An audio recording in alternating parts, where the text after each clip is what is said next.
After breakfast the next morning, it was time to see the one major thing that was still left on my list. The Topkapi Palace, the seat of the Ottoman Empire, the royal residence, from the time of Sultan Mehmed Fateh until Sultan Abdul Majid, who moved the seat to the Dolmabahce Palace. Around 30 sultans ruled from here for about 400 years, many of them adding their own additions to the palace.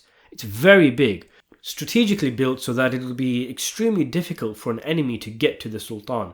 But there is something quite simple and humble about it. Lots of greenery, courtyards, and very rarely over 1 or 2 stories high. I would recommend working your entire day around a Topkapi Palace visit, taking some snacks and lots of water, because it's huge. Lots of walking, lots to see, and you'll be there for a few hours, so get there early.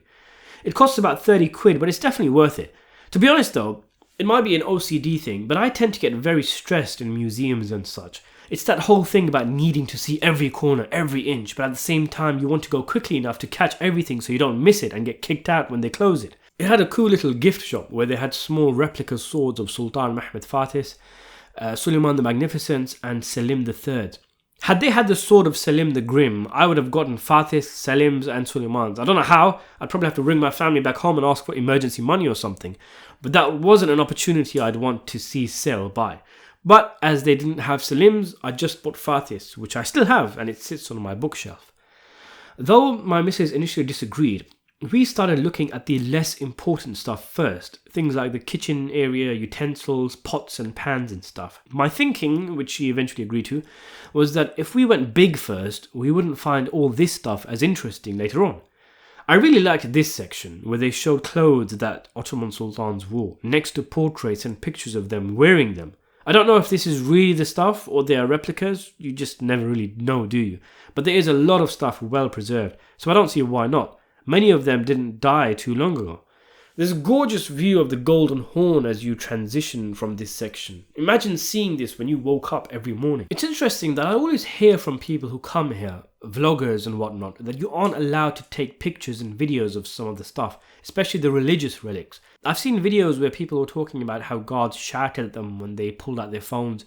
I've got a friend who had to take sneaky shots while the security were looking the other way. We must have been incredibly lucky then, because nobody stopped us taking pictures, and we took a lot, in the Holy Relic section in particular. The next bit was one of my favourites, the armoury. Here there were swords, maces, battle axe, shields, armour, all sorts. Things that belonged to Fateh, to Selim, all sorts. It's fascinating to think that these were things worn and used by all these larger-than-life historical figures. Honestly, the stuff you see at the Topkapi Palace is too much to process. There's too many amazing things, and your brain can't handle it all in the short amount of time that you're there. Check out these emeralds and rubies. This is the famous Topkapi dagger, an emerald-studded dagger gifted by Sultan Mahmud I as a peace offering to the Shah of Iran, Nadir Shah. But on the way, the emissaries carrying it found out that Nadir Shah had been assassinated, so they returned to Istanbul and the dagger still sits here today. Here we can see elaborately decorated covers of the Quran, which led us to the next section where we saw all sorts of old Qurans, some with different scripts, like this one written in the Kufic script and also Islamic calligraphy. I seem to remember taking more photos than I have available here, but maybe I'm misremembering. But it is a lot more than this. I pretty much decided to live in the moment and only take a few photos here and there. Otherwise my OCD would force me to take a photo of everything and I wouldn't actually enjoy myself. The next section was where they kept holy relics, things that date back to the time of the Prophet Muhammad and even beyond to the time of Jesus and such. This area is so holy that they have someone recite the Quran here 24/7 apparently. Much of these artifacts have been verified. Experts have examined them and they've been carbon dated and analysed, such as this Quran, known as the Topkapi manuscript, one of the oldest Qurans in the world. Of course, not everything can be confirmed, especially the ancient artifacts, but much of it is thought to be real. Swords, Qurans, hairs, turbans, bows, many of which were the Prophets and the companions of the Prophet.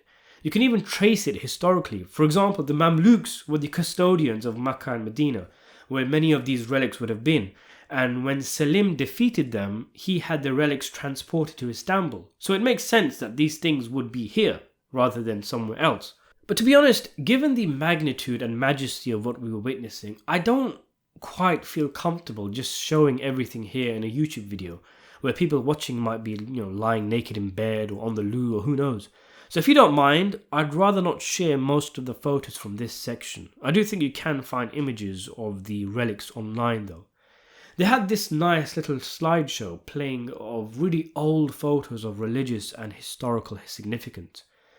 It was back to seeing swords and weapons again, some really interesting and cool designs, like this sword here from Bayezid II, the son of Mehmed Fatih. Of course, not all of these swords were used in battle, some were of course ceremonial swords. Here's me posing with the sword of Mehmed Fatih with my replica of it that I bought. Although to be honest, I think later on I figured out that that's not actually the sword that my replica is of. He's got another one that was here and I'm basically posing next to the wrong one. There were these Hungarian swords that were absolutely huge. Surely the one in the middle was ceremonial. I can't see how a human being could legitimately carry that and fight in battle.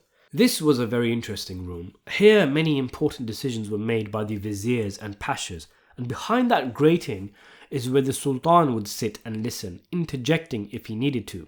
It was a great policy of ensuring the viziers were always on point and staying sharp, because there was not always a guarantee that the sultan was actually there. They would need to conduct business with the idea in mind that he was. The harem is one of the most popular areas, a private area where the sultan's mother, wives, concubines, children and servants would live. No outsider, aside from the sultan himself and the dedicated guards, were allowed in here.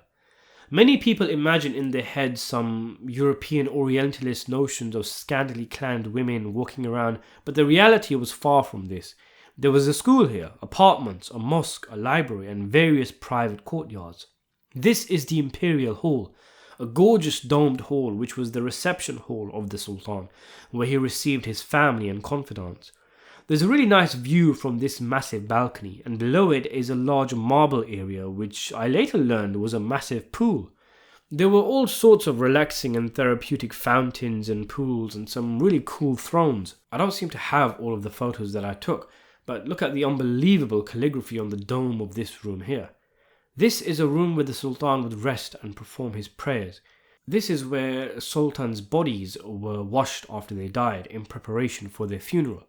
This was a throne built for the Sultans to watch entertainment. This is a section that was built by Sultan Abdul Majid, who was one of the main sultans who westernized the Ottoman Empire, as you can see. And finally, we were gifted with an extraordinary view at the far end of the palace. There was still more to see, but my family was exhausted, and to be honest, we covered most of the main stuff anyway.